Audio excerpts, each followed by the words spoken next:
Aujourd'hui, je voudrais répondre à une question qu'on me pose souvent, qui est pourquoi certaines personnes arrivent à maigrir sans frustration. Alors, pour aborder ce sujet, je pense qu'il faut parler des deux aspects les plus importants à prendre en compte, qui sont premièrement une conscience interoceptive développée et deuxièmement avoir une estime de soi qui est détachée de son apparence. Alors la conscience interoceptive, qu'est-ce que c'est ? C'est notre capacité à entendre et à respecter les messages que notre corps nous envoie, donc nos signaux physiques typiquement. Donc quand on a une conscience interoceptive développée, il y a une certaine balance qui se fait en fait entre nos envies d'un côté et les messages que notre corps nous envoie, nos signaux. Les envies sont toujours là, bien sûr, mais elles ne sont pas seules. Les signaux que notre corps nous envoie entrent aussi en compte. Là où chez les personnes qui ont une conscience interoceptive faible, donc qui ont du mal à entendre et à respecter les messages que leur corps leur envoie, et ben en fait les envies prennent toute la place, contrairement aux sensations qui en prennent très peu. Donc forcément quand nos envies prennent toute la place, on va manger davantage de sucre et de gras. Alors que chez les personnes qui sont capables d'entendre et de prendre en compte leurs signaux corporels, en fait leurs envies de sucre et de gras vont être contrebalancées par leurs signaux physiques. Du coup, naturellement, si on regarde sur le long terme, ces personnes, elles vont manger moins gras, moins sucré, donc forcément, elles se maintiendront davantage vers leur poids de forme.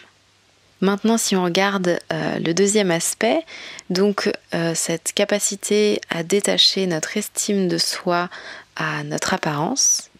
Donc, qu'est-ce que ça veut dire ? Ça veut dire qu'on estime notre valeur en tant que personne de la même façon, peu importe le corps, l'apparence qu'on a. Donc, quand on est dans ce cas de figure, en fait, on va avoir une grande flexibilité mentale. Là où, au contraire, quand notre estime de nous-mêmes est dépendante de notre apparence, on va avoir une certaine rigidité mentale, ce qui est complètement normal et compréhensible, étant donné que l'enjeu de perdre du poids est très très important, parce que notre bonheur en dépend.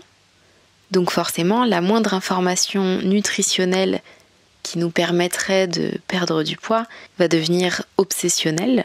Alors que pour une personne qui a une grande flexibilité mentale, qui détache son estime d'elle-même de son apparence, cette personne va avoir une plus grande capacité à prendre des informations nutritionnelles, typiquement, de manière flexible, de manière neutre, simplement parce que la perte de poids n'est pas du tout un enjeu principal pour cette personne-là. C'est bien souvent un à côté, et dans tous les cas ne va jamais remettre en question l'estime qu'elle a d'elle-même. Donc forcément, quand on est capable de prendre des informations de manière flexible et neutre, on va beaucoup plus facilement manger sainement et faire du sport tout en restant complètement flexible. Et du coup, naturellement, si la personne était au-dessus ou alors en haut de la fourchette de son poids de forme, elle va perdre du poids, effectivement, sans frustration.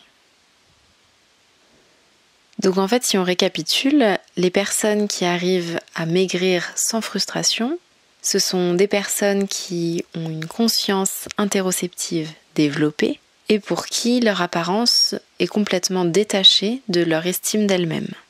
Donc il va falloir travailler sur développer notre conscience interoceptive, notamment en se reconnectant à nos signaux corporels, et travailler en parallèle sur notre estime de nous-mêmes, faire en sorte qu'elle ne dépende plus de notre apparence.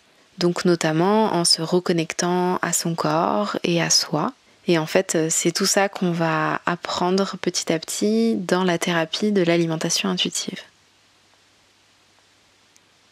Et pour terminer, j'aimerais insister sur le fait que si on veut apprendre à détacher notre apparence de notre estime de nous-mêmes, c'est pas du tout compatible avec l'envie de changer notre apparence. Les deux objectifs sont incompatibles, ils vont à l'opposé. Et donc c'est pour ça que je vous parle souvent de l'importance de mettre en veille votre envie de maigrir. Donc voilà, pour toutes les personnes qui se posaient la question de pourquoi certaines personnes arrivent à maigrir sans frustration et pas elles, j'espère que ça vous aura donné quelques éléments de compréhension et même quelques pistes pour aller plus loin.